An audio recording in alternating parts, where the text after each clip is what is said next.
Not My Family is a highly fictionalized, loosely autobiographical narrative that describes generational bad will, poor choices, financial malfeasance, and even murder.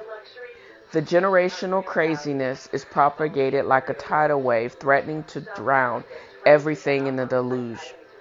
Secrets are buried deep in lies, pacts sealed in blood, the truth concealed unto death, just to exert some control. I hate rubberneckers. It's kind of like, or this book is kind of like rubbernecking. The 30-mile pileup or 30-car pileup on I-75. You want to look away, but you're drawn to the carnage. Join me as the protagonist progresses along self-discovery and she recreates her identity and she discovers how to go home again. Not My Family can be purchased at FeliciaBaxter.com or directly from the author. Just navigate to Facebook, look up Dale's Angels Inc. and click Buy Now for your autographed copy. Now, let's return to the podcast.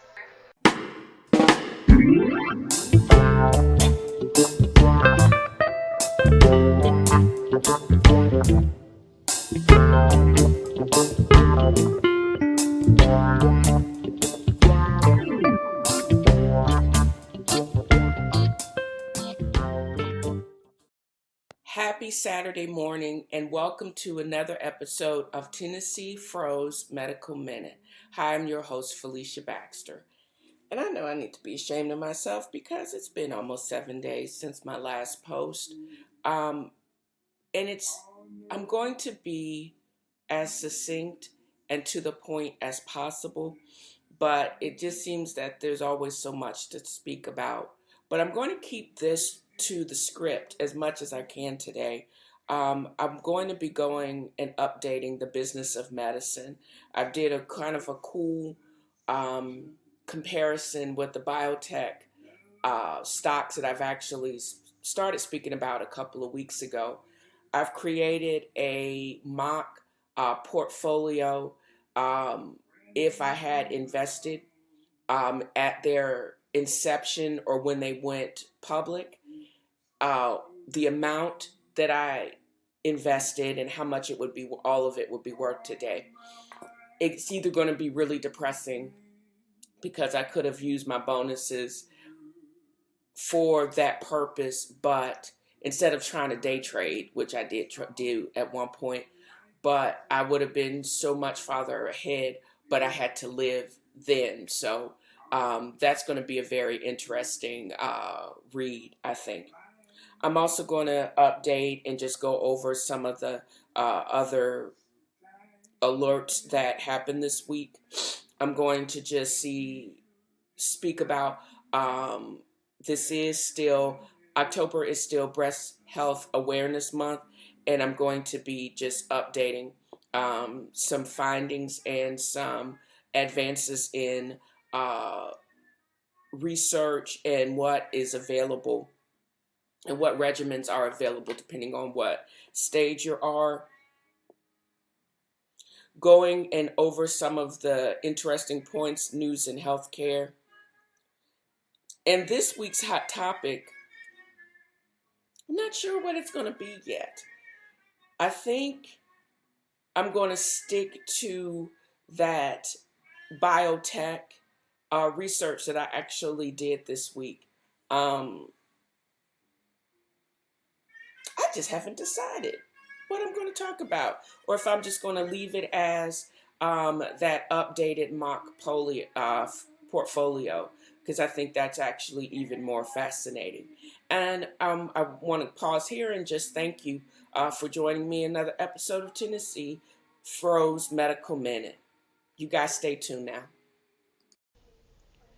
Well, as I become more and more and I get paid more and more to work, I get to practice my craft in many different ways. I've publish my own book. I update my blog, and I also publish this podcast. But what's going to keep it all moving smoothly is when I get other paid assignments. Well, I wrote this copy for a very useful uh, cleaning device that I first became aware of when I stayed with a colleague of mine in Chattanooga, Tennessee. I had no idea that the company or they're manufactured right down the road in Dalton, Georgia. But it's uh, a very perfect addition to any cleaning buff or OCD person. It's called Peachy Clean. And I am going to read you the copy that I wrote because I'm kind of proud of it. And I thought it was actually pretty good. I'm what you could call a self-described scrubaholic, which makes my relationship with the Peachy Clean scrubber a bit eccentric, but that makes sense because a scrubber does have a personality disorder. It looks like a sponge, but kicks butt as a heavy-duty scrubber. The lattice work of the silicone gives it the feel of a sponge and allows it to hold soap and water more readily. It also gives it the durability that keeps it from permanently damaging your ceramic stove tops or scrape that unique non-stick surface on expensive cookware. And when it's paired with the non-abrasive disinfectant, it makes quick work of the soap and scum in your bathroom. And you ever notice that stench emanating from that sponge, like the dust from Pigpen and the Peanuts cartoon? It's the perfume made up of the byproducts of mildew and pathologic bacteria that are having a love fest in the sponge. The bacterial brothel, yes, I stole that from a different writer, raging within those holes and crevices of traditional sponges that make them absorbent are the condos of salmonella, slime-causing, smelly, dangerous organisms. But the Peachy Clean scrubber with that silicone matrix allows it to scrape off burnt food and particles, rinse away pesticides, all without leaving a sticky film. It is one of the best on the market and economical, with benefits of durability with pots and pan scouring, but also soft enough not to scratch up your delicate surfaces or bruise your fruit and vegetables. Repeat cleaning will get you about 2 or 3 months of odor-free, heavy-duty usage. It's so reasonably priced that you'll easily be able to replace it. And literally, it's locally sourced, y'all. It's right down the road from Chattanooga in the state of Georgia. For those of us that require an A-plus health department grade cleaning of our kitchens and bathrooms, this guaranteed odor-free scrubber paired with surface-specific cleaning solutions is the one to beat. So join other scrubberholics as we keep it clean and keep it fresh with Peachy Clean Scrubber. Now, back to the podcast.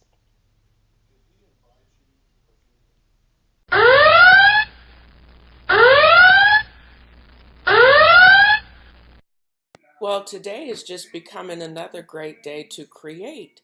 I'm sitting here listening to the great Dizzy Gillespie and Ella Fitzgerald on the ones and twos, and I'm just coming up with most interesting things, but the most amazing things to create and to say on this podcast. This may actually run longer than a minute. It's going to be a Felicia minute, and that could be an hour to 2 hours and 15 minutes. Just saying. But anyways, I have something set up on Google where I have set up multiple alerts. It has to do with the Jewel initially because I did that piece on the vaping epidemic and the respiratory illness associated with it. But I've also have multiple other alerts that I think that I have used to create other pieces. And I think I'm going to have to readjust it or just start using the alerts to see and just cruise the alerts during my podcast to see if there's anything that I want to cruise with the audience and see if there's anything I should expand on when in the actual blog post. So I have one of my alerts is called Technology and Innovation, and I'm looking at the highlights for technology. And I think the most interesting thing that I can actually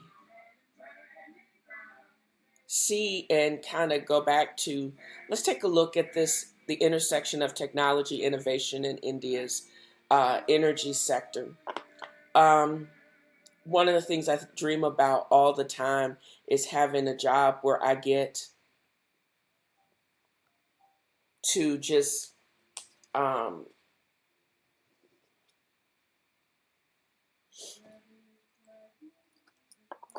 get to travel around the world and help people use responsible and renewable technology and to help deploy it, because I think there is something to be said about that. I think if we could come up with a cheap and efficient way to deploy technology in multiple sectors, energy being one of them, recycling being another, I think we would see a decline in the extreme poor and destitute in the world. And I bring that up because I think that's what this article in Business Wire has alerted me to. It seems like there's going to be an energy forum. Actually, it's this upcoming week where they're going to be talking about innovation with focus on the energy industry and emerging technologies and how they can be applied to digital transformation, electrification, sustainability, and advanced fuels. They're going to be talking about biofuels, solar power, and artificial intelligence and battery storage. All of these things in a more and more crowded world, and especially in the crowded subcontinent of India, I think is going to be, they have the people power to not to have to rely on the dirtying and polluting effects of fossil fuels. They should be, just like China, should be on the forefront of advancing of these technologies, just because they have within their grasp the means to help save the world for everyone, not just for their population. So this is what I'm meaning about responsible deployment of technology. This is like right up that alley. I think I'm going to start focusing on that theme.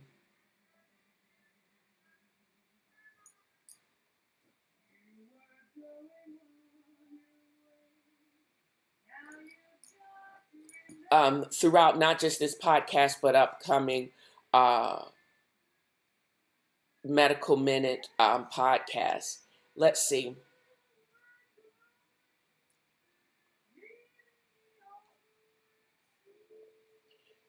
If you are a direct supply and innovation and technology center, I really don't want to hear about your revamping the center unless it's right along that theme. Also, this is what goes right along that theme of renewable and responsible deployment of technology. They were talking about at the end of it, they were talking about battery innovation. And there seems to be a battery innovation roadmap points to energy storage revolution in Europe.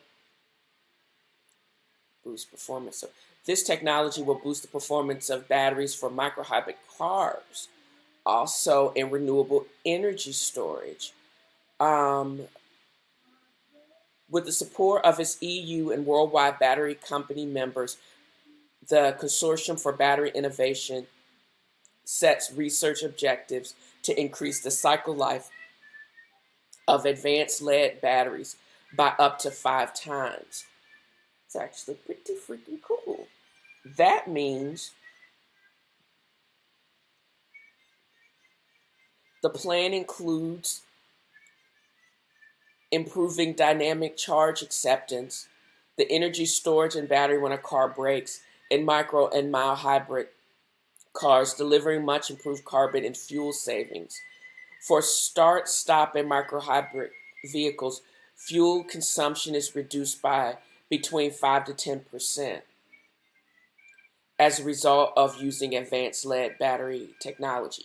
This is actually kind of cool because I actually have my F-150 can become, even though it is a gas guzzler, has the potential to become even more fuel efficient because if they make further advances on the battery, it decreases the fuel consumption. I dig it, and I think they should be full steam ahead. That's going to be a company I'm going to have to put on my radar to take a closer look at because I think they're on to something. And let's see, that was the technology alerts for the 8th. Let's see what's up for the 9th. Nada, that was the 9th.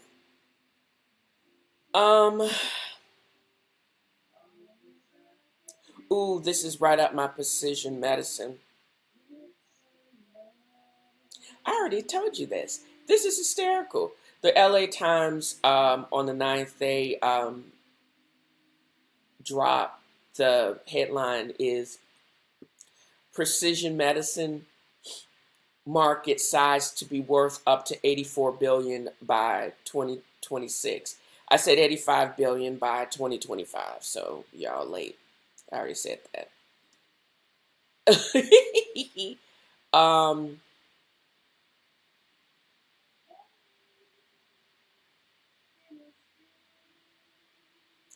Wow. Let's see this. Maybe I'll talk about prostate cancer because since this is Breast Cancer Awareness Month, but there is a headline that says Profound paves the way for precision medicine in MCRPC, which is metastatic castration-resistant prostate cancer. It says treatment with PARP inhibitor olaparib improves the outcomes with men with this particular type of cancer because of the harboring deleterious mutation in the homogeneous recombination repair genes. What does it do? It is the first positive biomarker selected phase 3 study evaluating a molecular targeted therapy in men.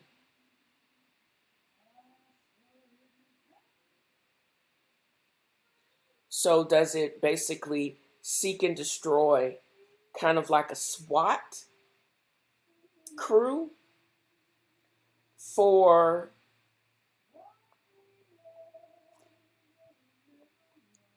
this marker, and then your body basically gets rid of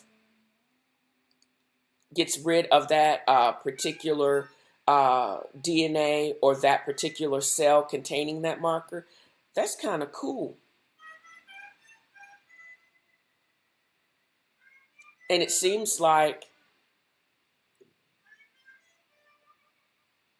the efficacy,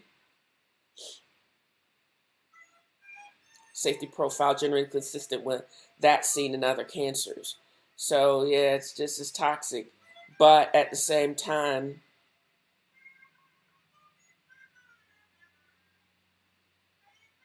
and with pulmonary embolism being one of the side effects, that crap.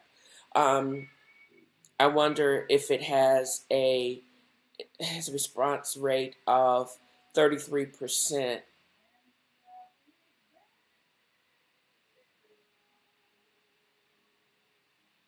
with decreasing in pain, and reduces the risk of progression. So it helps you. It's one of those targeted therapies that actually allows you to decrease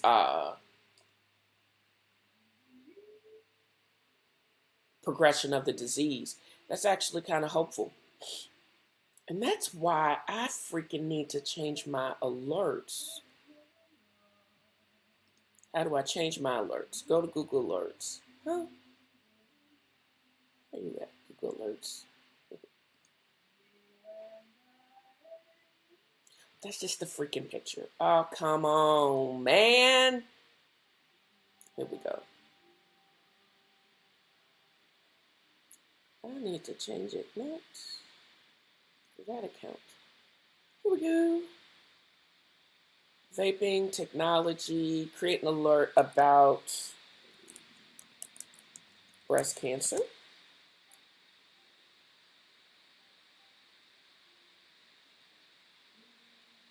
And I think I have, yep, I've added breast cancer. But I'm going to be following this particular, this actually is pretty cool, the advancement with a particular vicious type of cancer. I actually like that alert. And what is also hopeful, right along those realm, the FDA actually is cutting the red tape associated in diagnosis applications for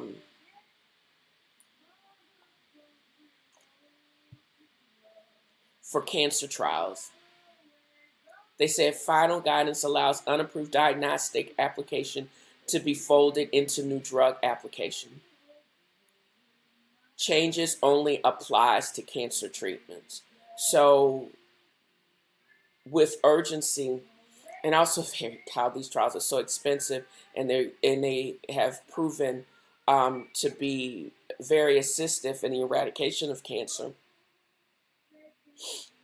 That's why they're progressing to make it easier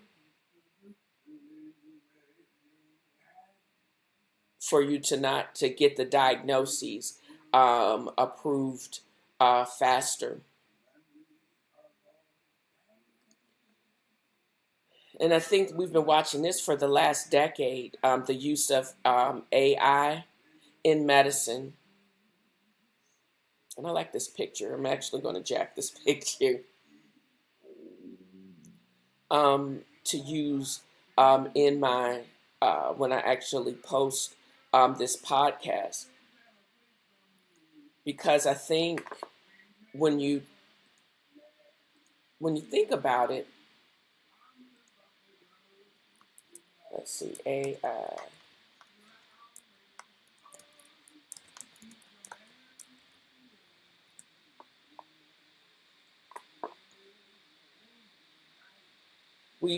I've known this for a while.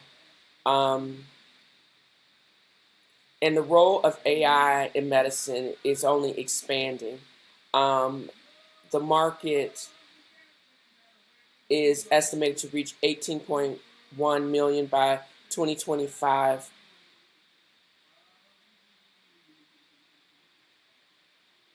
Is that an additional 18.1 million? Because now it's like 719 million in 2017. That doesn't make any sense. But anyways, a lot of R&D goes into the application of this technology. And things like the use in decision support for radiotherapy, decision support for decision support for antibiotic treatments and suggestions and just etc. We've seen that. We've seen that over and over again as it pertains in medicine, and how some of the electronic medical records are incorporating these decision support based on AI into their platform. So I think that's actually really cool. And let's see, one more day. What's today? Today's 12th. Let's see what the 10th holds. There's a innovator ecosystem to accelerate innovation in technology and analytics. Revamp tech. I don't really need to know that. Advisory firm Gartner puts blockchain tech in the trough of disillusionment. Ooh, what does that mean, y'all? Is that a bit of player haterism I detect? Fear not, for the trough soon gives way to the slope of enlightenment and the sunlight uplands of the plateau of productivity. What the hell?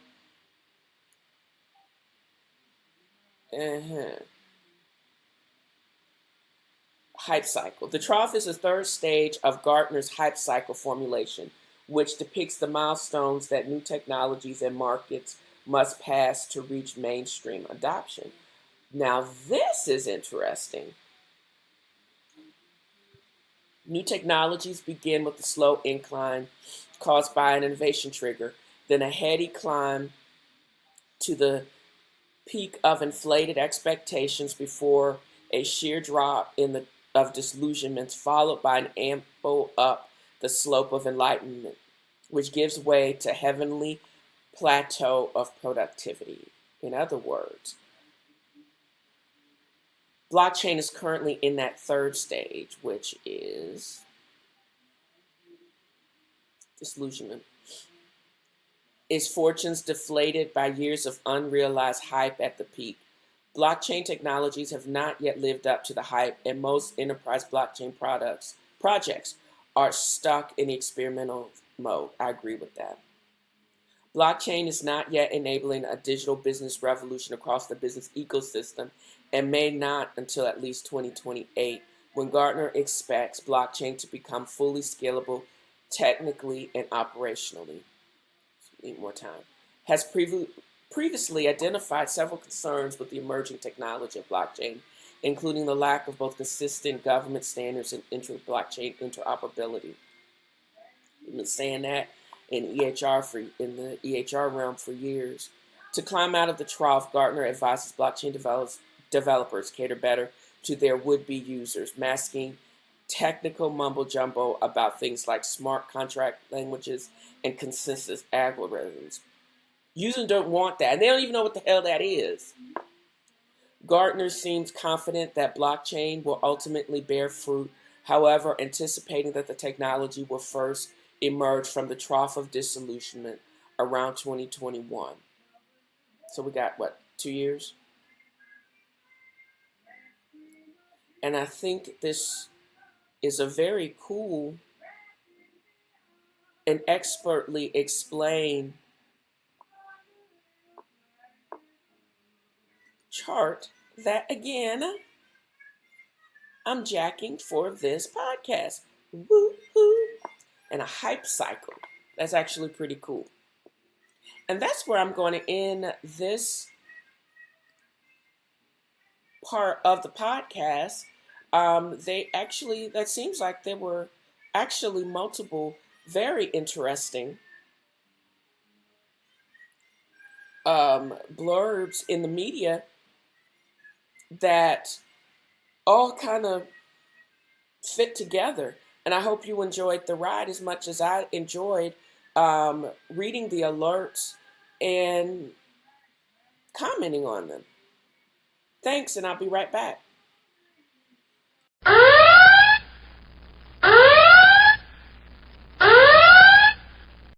Welcome back to this part of the podcast, which I affectionately call Big Baller and Biotech Money. Last week I kind of added on or more deeply explained some biotech stocks that you should actually have watched, or you should watch. Well, I went one up on that. So In my usual scripted form, I actually wrote this out. I've been following some biotech stocks primarily for the purpose of my show, but also for personal investment opportunities. But then I started to expand upon it, and this is my explanation for this. What if I took any of the number of moving bonuses or signing bonuses over the years and had actually invested in the stocks that I have been following for the past week? Well, I was either going to cry or uh, be regretful of the missed opportunities. But also, it allowed me to go ahead and to research and use some of the technologies I actually have at my fingertips. So I'm just going to give you an update on where the market landed this past Friday. The Dow Jones Industrial Average closed at 26,816.59 points. It was up a whopping 1.21%, or 319.92 points. The NASDAQ Composite closed at 8057.04, up 106.26 points, 1.34%. And the S&P 500 also closed up 32.14 points at 2970.27. And just for funsies, I'm going to mention that the FTSE from Great Britain closed up 60 points at 672.47, and the Nikkei 225 closed up at 21,798.87. And the biotech group that I have been talking about for the past several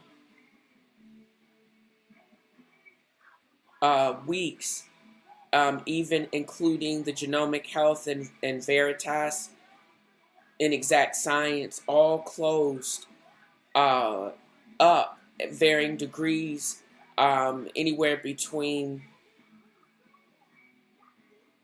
a low of 0.85%, that was ARK Genomic Revolution.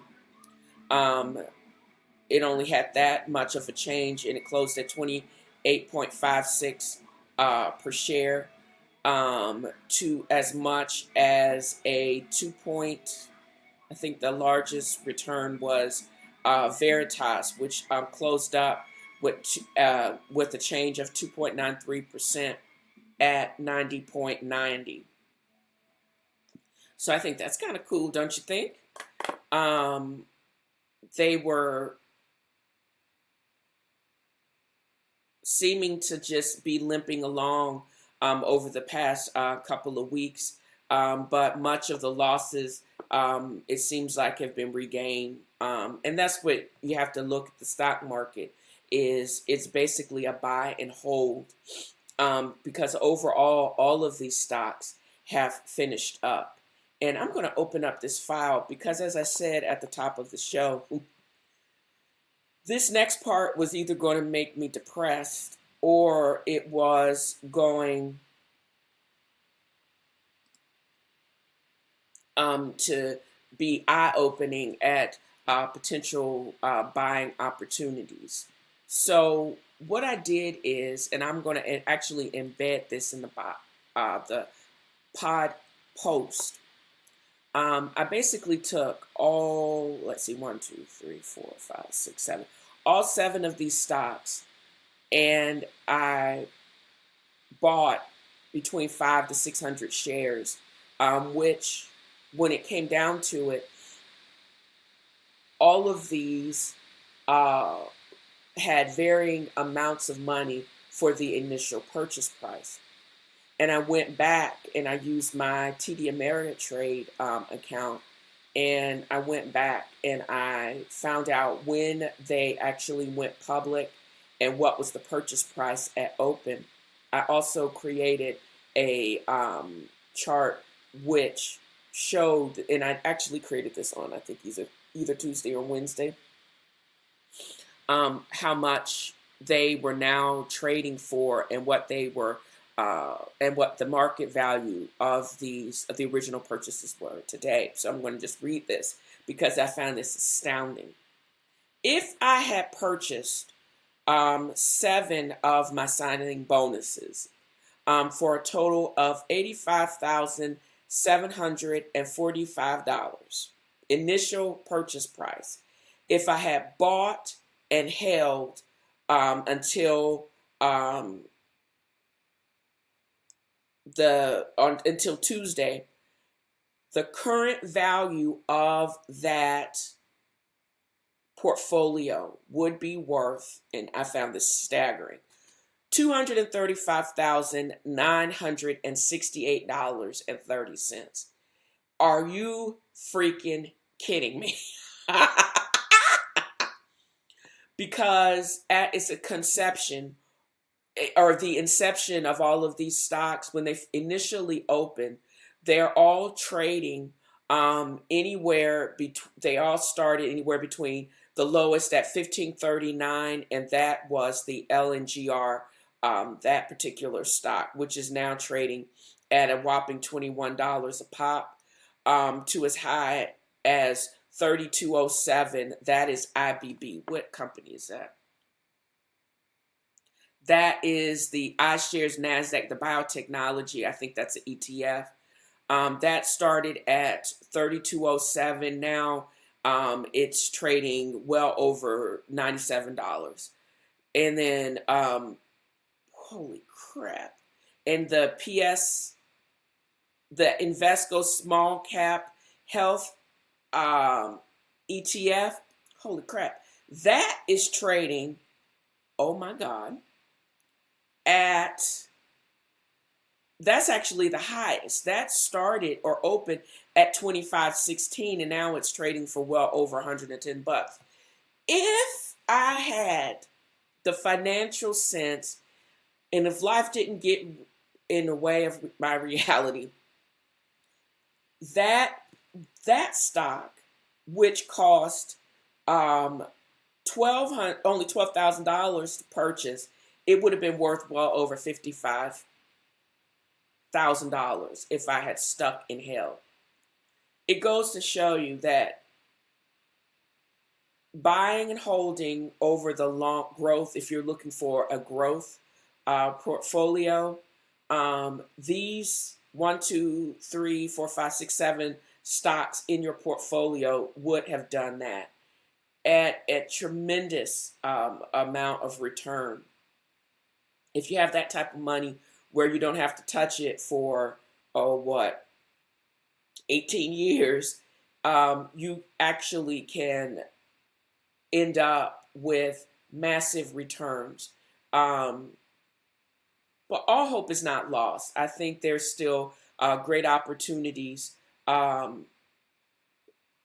money to be made in a growing sector, and that has the potential for responsible deployment of the technology, because this is what this portfolio basically represents: innovation and technology, and also a way to invest in the future of medicine. I think this stock portfolio actually reflects that. And looking back, it's kind of sad looking back with that type of investment, where I could be 200-300% further than I actually am today. And just a side note, no, I did not invest in any of these at this time. And no, I don't have $235,000 in the bank. That's crazy. I wish I did, but I don't. But it was fun just doing this exercise, and I think I'm just going to continue to follow these stocks. And eventually, I'll let you guys know if I have made any investments in these stocks. More likely, I'll be investing or investigating other potential good buys and doing the same type of exercise in the future.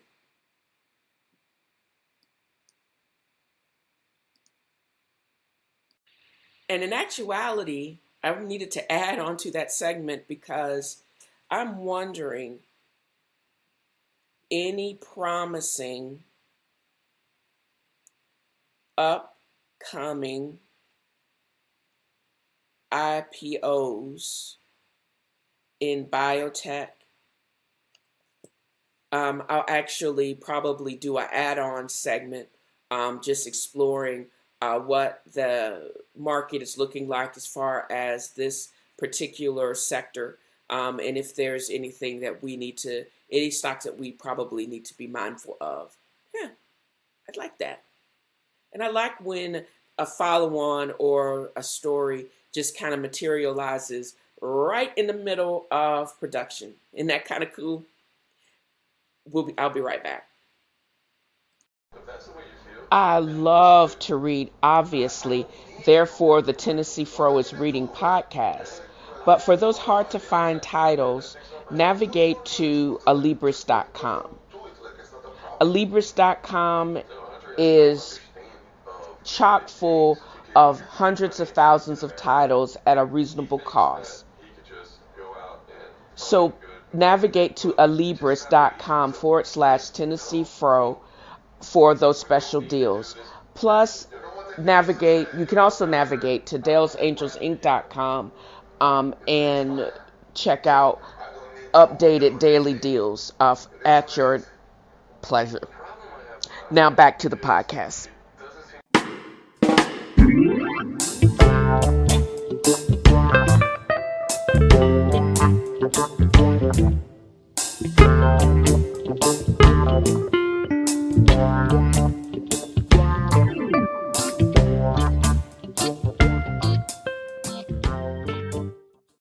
Welcome back to the episode. Well, we're rounding the corner of what has become a very interesting segment discussing biotech, the advances with precision medicine, AI, and blockchain, not necessarily in that order. But I've also, in my research for this next segment, or part of the segment, has to do with the update with vaping, as well as it's still October. I can't believe it's already the middle of the month. Soon to be Halloween, and then Thanksgiving and Christmas will be right here. But this is still October. It's still Breast Health Awareness Month. And I invite you to navigate either to my Facebook page, which is headed up, not my family, but this is in celebration of my mother, Dale Baxter, as well as navigating to Susan Coleman's website and making a donation on her behalf or on behalf of other family members. So, but before I give any more details of that, I wanted to just go over that the vaping crisis update. We're now at 23 deaths, all young people, or relatively young people, and 13 reported cases of vaping associated illness. Currently, the prevailing theory is that the lung ailments are being caused by ingredients present in the cartridges containing THC, most but not all of which have been purchased off the black market. Last week, the CDC reported that 78% of the 514 cases analyzed thus far involved patients using products containing THC, while a separate study reported that 66% of patients had specifically used Dank Vapes, a black market manufacturer of ambiguous origin that purports to contain 90% THC. The bottom line is, just don't vape. I mean, just don't do it. And we've known this for a while, just like we've been telling people to stop smoking for years. If you haven't started, don't start. Vaping is not a replacement for cigarette smoke. It's not cool. It will kill you in the immediacy. So just don't do it. Now, my long read. If you look in the notes of this episode or go to the blog post, you will see that I've actually pasted in several examples of a new modality, relatively new modality. It's come into fruition in the past maybe 5 to 7 years, breast MRI. And I thought 3D mammography was the bomb. Well, actually, breast mammography trumps 3D mammography. And as the pictures show, you get really good detail, and they're using this more and more in high-risk patients, and also to plan surgery for those affected by breast cancer.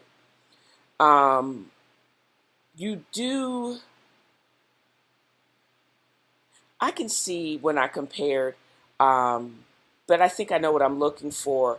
You actually get very good details without having to use contrast, which is usually gadolinium. However, once the contrast is actually injected, the breast cancer actually just lights up. So who is at risk? But before I even go to that, first find out if your insurance will pay for it. I'm fortunate enough that my insurance will, but there's always like these policies that we have to be mindful of. But this is all going back to the American Cancer Associations, who should be screened using breast MRIs. If there is a genetic predisposition, strong family history, you yourself have breast cancer or some atypia noted on biopsy, these are the ones that should get screened. And because we can see by the next picture in the notes that you could have a stone cold normal mammogram, and then you get a breast MRI with contrast, and it lights up like a Christmas tree. And what did we use MRIs for? We tried to define the extent of carcinoma prior to therapy. Also, and this is key, we have used, or it has been used in patients where there's concerns about implant integrity, silicone, or even saline. And coupled with decision support using AI, this also enhances the physician's or provider's capability to recommend this modality too. And then we talk about, I mentioned also in the notes, what about us as African Americans? And we know that African American women and also Hispanic women in this country are affected a little bit more harshly than white women. We get the triple negative breast cancer, which is estrogen receptive negative, progesterone receptive negative, and both of the HR2 negative. It's associated with poor prognosis. So with that said, also most of our women are affected at younger ages. So, but I know one of my colleagues, it's affected his family most very severely. And I think there must be a genetic component, definitely has to be a genetic component associated with that. But with that said, we get it. So that's why I'm so very, very attuned to not only knowing as much as I can about the genetics and the biology of breast cancer, because I do think we have the answers, and the cure for breast cancer is right at our fingertips. Early detection is key. I'm going to say you still need to do your breast exams as well as get tested. The BRCA gene test is available and covered by some insurances, not all of them. There is an expanded MyRisk that you can also get, but I'm not sure that the data supports using that particular expanded genetic testing, or if it will actually be helpful to you as far as risk and getting further testing, either 3D mammography or even breast cancer. But what I do know is that we still need research. The research must go on as far as finding a cure. We get better. It seems like every year we get better and better at detection. We get better and better at identifying risk. And now there is even hope because, as I stated, you know, African American women are most severely affected by breast cancer. It's usually found in younger women and also found pretty advanced. However, just recently there was a meeting in Europe that they've shown some efficacy with a medicine called viliparib, which is an experimental PRP inhibitor. It's a type of enzyme, y'all, that allows you to block the fixing of the DNA. If you can't fix your DNA, you can't grow. And if the cancer can't grow, it doesn't progress, and the tumor either stays the same or it may, in fact, get smaller. Used in combination with chemotherapy, they saw pretty significant prolongation of survival. And again, without disease progression in women with metastatic HR2 negative breast cancer with the BRCA mutations compared to women on breast chemotherapy alone.